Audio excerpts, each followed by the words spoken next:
लातूर जिल्ह्याचे खासदार डॉक्टर शिवाजीराव काळके यांनी लोकसभेत मराठवाड्यात अतिवृष्टीने झालेल्या नुकसानीचे घणाघाती भूमिका मांडली। माननीय सदस्य डॉक्टर शिवाजी बड़ाप्पा जी। धन्यवाद अध्यक्ष महोदया। मैं आपका ध्यान महाराष्ट्र के मराठवाड़ा क्षेत्र विशेष रूप से लातूर, नांदेड़, जालना, धाराशिव, छत्रपति संभाजीनगर, बीड़, परभनी और हिंगोली जिलों में हाल ही में हुई अतिवृष्टि की ओर आकर्षित करना चाहता हूं। इस भीषण वर्षा के कारण किसानों की भूमि पूर्णतः क्षतिग्रस्त हो चुकी है तथा उनकी खड़ी फसलों को भारी नुकसान पहुंचा है। कई स्थानों पर उनकी उपजाऊ जमीन कटकर बह गई है। परिणाम स्वरूप मराठवाड़ा के किसान इस समय गंभीर आर्थिक संकट का सामना कर रहे हैं। दुर्भाग्य की बात यह है कि अब तक महाराष्ट्र सरकार द्वारा प्रभावित किसानों को जो मुआवजा प्रदान किया गया है वो अत्यंत अपर्याप्त है। कई किसानों की बहुत अधिक भूमि कटकर बह गई है। इसके बावजूद महाराष्ट्र सरकार द्वारा केवल 2 या 3 हेक्टेयर तक की मुआवजा देने की योजना बनाई जा रही है, जो कि न्यायोचित नहीं है। अतः मैं इस सदन के माध्यम से माननीय कृषि मंत्री महोदय से निवेदन करता हूं कि महाराष्ट्र राज्य के मराठवाड़ा क्षेत्र के अतिवृष्टि से प्रभावित किसानों की कटकर बह गई भूमि को तत्काल महाराष्ट्र सरकारी एजेंसियों के माध्यम से दुरुस्त कराया जाए तथा उन्हें उचित और पर्याप्त मुआवजा तुरंत प्रदान किया जाए। धन्यवाद। मराठवाड्यात ऑगस्ट ते सप्टेंबर महिन्यात मराठवाड्यातील लातूर जिल्ह्यात भयंकर अतिवृष्टी झाल्याने या जिल्ह्याला शेतकऱ्यांच्या झालेल्या नुकसानीची पाहणी करण्यासाठी अनेक राजकीय नेत्यांनी भेट दिली। तर राज्याचे मुख्यमंत्री देवेंद्र फडणवीस यांनी लातूर जिल्ह्यातील उजनी व निलंगा या 2 ठिकाणी भेट देऊन पूरग्रस्त नद्यांची व शेतकऱ्यांच्या झालेल्या नुकसानीची पाहणी करून कुठलाही निकष न लावता शेतकऱ्यांना दिवाळीपूर्वी अतिवृष्टी अनुदान देण्यात येईल असं आश्वासन दिलं होतं। परंतु शेतकऱ्यांना आजपर्यंत तुटपुंजी मदत मिळणं चालू असून दिलेल्या आश्वासनाचे हेक्टरी 50,000चे उद्दिष्ट मात्र झालेच नाही। अतिवृष्टीमुळे शेतकरी आर्थिकदृष्ट्या कोलमडून गेला असून केंद्र सरकारकडून मिळालेला निधी तुटपुंजा असल्याची तीव्र खंत लातूर जिल्ह्याचे खासदार डॉक्टर शिवाजीराव काळके यांनी आज लोकसभेत व्यक्त केली। खासदार डॉक्टर काळके यांनी अतिवृष्टीग्रस्त शेतकऱ्यांची बिकट परिस्थिती सभागृहाच्या लक्षात आणून देताना सांगितलं की पिकांचे झालेले प्रचंड नुकसान, शेतकऱ्यांची जनावरे वाहून गेली, नदीकाठचे व ओढ्याकाठचे शेतकऱ्यांची जमिनी खरवडून गेल्या, तर हातातोंडाशी आलेले उभा पीक संपूर्ण नष्ट झालं। यामुळे शेतकरी उभा राहणं कठीण झालं आहे। अशा वेळी दिलेला निधी अपुरा असून तातडीनं वाढीव मदत जाहीर करण्याची मागणी त्यांनी केली।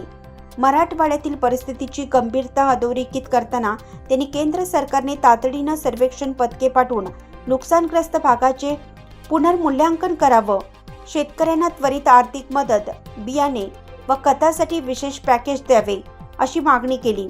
यावेळी त्यांनी शासनाच्या यंत्रणेला शेतकऱ्यांच्या मदतीला तातडीनं धाव घेण्याचं आवाहन केलं। त्यांच्या या प्रभावी मांडणीला सभागृहातील अनेक सदस्यांनी पाठिंबा दर्शवला। सर, आपण आमच्या भागात पहिली वेळेस आलो। आमच्या भागात देवणी तालुक्यामध्ये गेल्या आठवड्यामध्ये भरपूर अतिवृष्टी झाली। त्या अतिवृष्टीसाठी आपण आपल्या मार्फत काही आमच्या तालुक्यासाठी योगदान केलं का? नमस्कार। मी पहिल्यांदा आलो असं म्हणणं चुकीचं होईल, कारण येणं तर तसं बऱ्याचदा झालेलं आहे, पण देवण हिप्परग्याला मी निवडून आल्यानंतर पहिल्यांदा आलो आणि या परिसरामध्ये अतिवृष्टी झाल्याची सगळी कल्पना मला आहे। मी जवळपास 5 तालुक्याचा दौरा माझा ऑलरेडी झालेला आहे अतिवृष्टीची पाहणी करण्यासाठीचा आणि अजूनही चालूच आहे।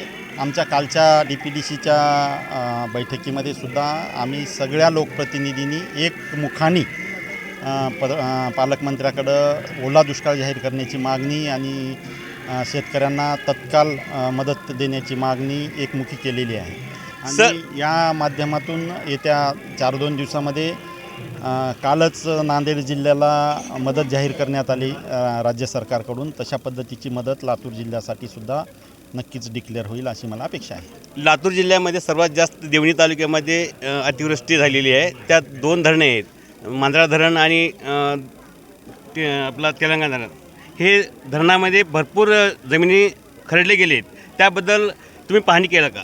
DPDCमध्ये बैठकीत केवळ एक मुद्दा स्ट्रॉंगपणे मी स्वतः मांडलेला आहे, कारण ओढे आणि नदीच्या काठची जी खरडून गेलेली जमीन आहे त्या जमिनीची अवस्था अत्यंत भयंकर आहे आणि त्या जमिनी आता रिपेअर करण्याच्या पलीकडे काही गेलेल्या आहेत, अशी परिस्थिती पाहणीमध्ये मला आढळून आली. आणि सरकार फक्त 2 हेक्टरसाठी माझ्या अंदाजानुसार 40,000ची मदत जमिनीसाठी देत असतं. ती केवळ तुटपुंजी आहे फार, तेवढ्यामध्ये ह्या जमिनी रिपेअर होणं पॉसिबल नाही आहे. तर मी स्वतः रोजगार हमीच्या माध्यमातून या शेतकऱ्यांच्या जमिनी तत्काळ दुरुस्त करून द्याव्यात, सरकारने पैसे देण्याच्या ऐवजी जमिनी दुरुस्त करून द्याव्यात, अशा पद्धतीची मागणी मी स्वतः DPDCमध्ये केलेली आहे. कारण पैसे जर दिले तर ते खूप कमी प्रमाणात अनुदान सरकार देणार आहे, जे की शेतकऱ्यासाठी खूपच तुटपुंज आहे. त्याच्यामध्ये जमिनी रिपेअर होणार नाहीत.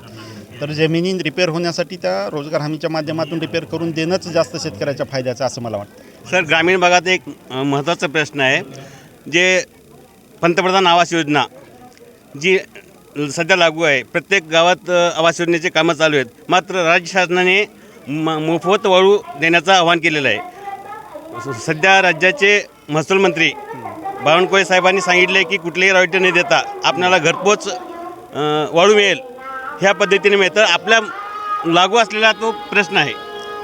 वाळू जरी सरकारनं डिक्लेअर केलेली असली तर बऱ्याच नागरिकांच्या म्हणण्यानुसार वाळू मिळत नाही आहे. असं म्हणजे नागरिकांची खंत आहे. दुसरं, बऱ्याच जणाला घरकुल मंजूर आहे, पण त्यांचे जे कबाले त्यांच्या नावावर झालेले नाहीत, जागा त्यांच्या नावावर झालेल्या नाहीत. ज्यांचे गायरानावर वगैरे जे राहणारी बऱ्याच 25-25 वर्षापासून राहणारी मंडळी आहे, त्यांचे हेही प्रश्न आहेत.